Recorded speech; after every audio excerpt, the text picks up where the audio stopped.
तो आपका स्वागत है एक नए और फ्रेश वीडियो में। आज हम बात करने वाले हैं ग्राफिक डिज़ाइनिंग के बारे में। कई लोगों के ये सवाल आ रहे थे कि ग्राफिक डिज़ाइनिंग जॉब ज़्यादा बेटर है डिजिटल मार्केटिंग जॉब से। देखिए, सबसे पहली बात आपको बता दूं, दोनों को कंपेयर नहीं किया जा सकता। डिजिटल मार्केटिंग चीज़ अलग है, ग्राफिक डिज़ाइनिंग अलग है। कई लोगों को मल्टीमीडिया यानी कि फ़ोटोशॉप्स वगैरह या फिर डिज़ाइनिंग में बहुत ज़्यादा मन लगता है और उनका करियर भी अच्छा ग्रो करता है। तो आज हम इसी के ऊपर बात करने वाले हैं कि ग्राफिक डिज़ाइनिंग जो जॉब है वो किस तरह का जॉब है, उसमें क्या रोल रहता है, क्या जॉब रिस्पॉन्सिबिलिटी रहती है, क्या सैलरी रहती है, क्या ग्राफिक डिज़ाइनिंग एक अच्छा करियर है या नहीं है लॉन्ग टर्म के लिए। तो इन्हीं सब चीज़ों के ऊपर हम बात करने वाले हैं अपने इस वीडियो में। देखिए, ग्राफिक डिज़ाइनिंग जो जॉब है जनरली इसके अंदर मल्टीमीडिया यानी कि आपको फ़ोटोशॉप हो गया या फिर आपका कोरल ड्रॉ हो गया, मतलब इस तरह के जो इसके अंदर आपके फ़ोटोज़ ग्राफिक्स उन सब चीज़ों का यूज़ करके आपको कुछ बनाना होता है। अब जैसे कि मैं बात कर रहा हूँ कि जो मेरी कंपनी है वो ग्राफिक डिज़ाइनिंग में भी है और उसमें जो लोग काम करते हैं उसमें उनकी जॉब रिस्पॉन्सिबिलिटी अलग अलग चीज़ों पर अलग अलग कंडीशन पर होती है। कई लोग हैं जो कि सिर्फ वेबसाइट डिज़ाइनिंग में ही हैं, यानी कि जो फ्रंट एंड वेबसाइट का दिखता है, जो होम पेज दिखता है या फिर इनर पेजेस दिखते हैं, तो वो डिज़ाइन करते हैं। यानी कि होम पेज कैसा दिखना चाहिए, यहाँ इमेजेस होने चाहिए, यहाँ कंटेंट होना चाहिए, यहाँ फ़ोटो होने चाहिए। जो फ्रंट लुक होता है हर इनर पेजेस या फिर होम पेज का, वो डिज़ाइन करते हैं और वो कस्टमर को दिखाया जाता है। अगर कस्टमर बोलता है उसे पसंद नहीं आया तो फिर उसमें चेंजेस किए जाते हैं अकॉर्डिंग टू रिक्वायरमेंट। या फिर अगर आपको लगता है कि नहीं, ये जो इनर पेजेस हमने बनाया इसके अंदर फॉर्म होना चाहिए, तो ये सारी चीज़ें इंक्लूड करनी होती है कस्टमर के हिसाब से। मतलब कि अगर समझ लीजिए कोई एक वेबसाइट बना रहा है, ई कॉमर्स वेबसाइट बना रहा है अमेज़न का, तो या फिर किसी भी कंपनी का, तो उसमें क्या क्या चीज़ें इंक्लूड करनी चाहिए वो ग्राफिक डिज़ाइनर रिसर्च करता है और उसके बाद वो सजेस्ट करता है कि वो फ्रंट लुक देखिए आपको कैसा पसंद आया। जो मेरी लास्ट कंपनी थी ना, जो वहाँ पर डिज़ाइनर्स थे वो बहुत ही ज़्यादा मतलब वेल क्वालिफाइड थे, आईआईटी के लोग भी थे जो सिर्फ और सिर्फ डिज़ाइनिंग के पर्पज़ से थे। मतलब डिज़ाइनिंग, भाई आप बोलो आपको क्या चाहिए वो वैसा डिज़ाइन करके देंगे और एक की जगह 4 ऑप्शंस दे देते कि ये लो 4 ऑप्शन आपको दिया हमने, आपको कौन सी वेबसाइट आपको बनवानी है, कैसी बनवानी है, बिल्कुल आपको देख के मज़ा आ जाएगा। ठीक है, तो एक तो हो गया ये। दूसरा हो गया आज की डेट में जैसे कि सोशल मीडिया का दौर चल रहा है, तो उसमें पोस्ट डिज़ाइन करने के लिए होता है। इंस्टाग्राम का, फेसबुक का, ट्विटर, लिंक्डइन, सब चीज़ों के अलग अलग पोस्ट डिज़ाइन होते हैं और ये पोस्ट डिज़ाइन करने में भी पूरा पूरा योगदान जो है ना वो ग्राफिक डिज़ाइनर का ही रहता है।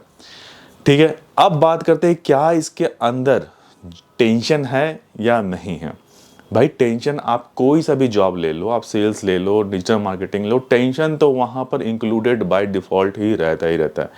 तो आप सोच रहे होंगे कि किस तरह का टेंशन। देखिए, समझ लीजिए आप कोई पोस्ट डिज़ाइन कर रहे हैं और उसके फ़ॉन्ट पर आपको काम करना होता है, उसके कलर्स पे काम करना होता है, उसके डिज़ाइन पर काम करना होता है, उसके फ़ोन नंबर्स वगैरह कैसे दिखेंगे, उन सारी चीज़ों पे काम करना होता है और उसके बाद वो जाता है कस्टमर के पास और वो चेक करता है कि क्या उसे वो पसंद आता है या नहीं आता है।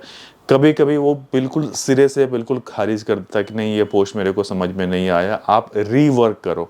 अब यही चीज़ें ना आपको ना फ्रस्ट्रेटेड, मतलब आपको फील कराता है कि भाई एक बार मैंने पूरा काम कर दिया, आप फिर से बोल रहे हो कि रीवर्क करो।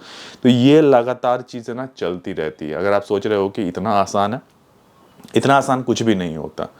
ठीक है, कई लोग लिख रहे थे कमेंट में कि बहुत आसान जॉब है, बड़ा मज़ा आता है करने में।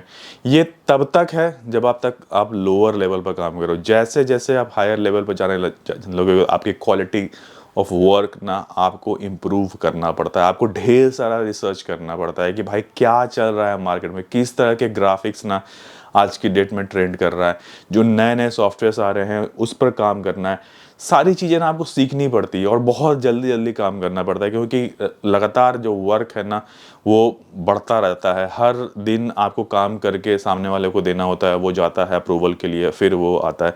तो वर्कलोड अच्छा खासा होता है ग्राफिक डिज़ाइनर के साथ, और इसके अंदर टाइमलाइन भी डिसाइड होता है। आपको बता देता हूँ, टाइमलाइन में डिसाइड होता है।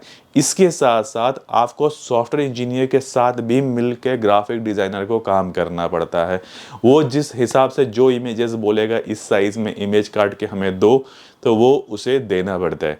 ठीक है, तो बहुत सारी चीज़ें इंक्लूड होता है। अगर आप सोच रहे हो कि बहुत आसान वाली चीज़ है ग्राफिक डिज़ाइनिंग, तो वैसी बात नहीं है। आपको हर समय अपने आप को अपग्रेडेड रखना पड़ता है। ठीक है, अगर आप सोच रहे हो कि नहीं नहीं बड़ा बड़ा आसान है, कर लिया, नहीं नहीं, जो चीज़ें मार्केट में चल रही है, डिज़ाइनिंग जो चल रही है, डिज़ाइनिंग आप कितनी जल्दी कर रहे हो, कितना फास्ट कर रहे हो, उस पर डिपेंड करता है। मतलब एक चीज़ काम को लेके बैठे हुए हैं आप, उसको पूरी सुबह से लेकर शाम तक कर दिया, तो भाई ऐसे लोगों को कंपनी में बिल्कुल भी नहीं पूछा जाता।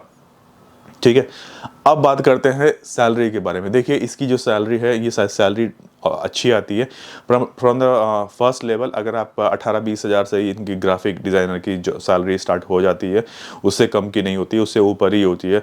और एक अच्छा डिज़ाइनर जो होता है, मतलब लगभग 4 से 5 साल का, उसकी सैलरी आराम से ना करते हुए 60 से 80 हज़ार रुपये के बीच में ग्राफिक डिज़ाइनर की सैलरी होती है। बट बाय डिफ़ॉल्ट टेंशन और जॉब रिस्पॉन्सिबिलिटी आपको लेनी पड़ती है इस पोस्ट पर। ठीक है, और ये हो गया ग्राफिक डिज़ाइन। तो ये इसे आप डिजिटल मार्केटिंग से कंपेयर नहीं कर सकते हैं, ये बिल्कुल ही अलग फील्ड है, ये बिल्कुल ही अलग चीज़ है। तो इसीलिए दोनों को कंपेयर आप ना करें तो बेटर रहेगा। बाकी आज के लिए हम इतना रखते हैं। कोई और सवाल होगा ग्राफिक डिज़ाइनिंग को लेके तो आप मुझे कमेंट करके बताइएगा, उसका वीडियो लेके मैं जल्दी आऊँगा। आज के लिए इतना ही रखते हैं, फिर मिलेंगे बहुत ही जल्दी नेक्स्ट वीडियो में। तब तक के लिए टेक केयर, नमस्कार।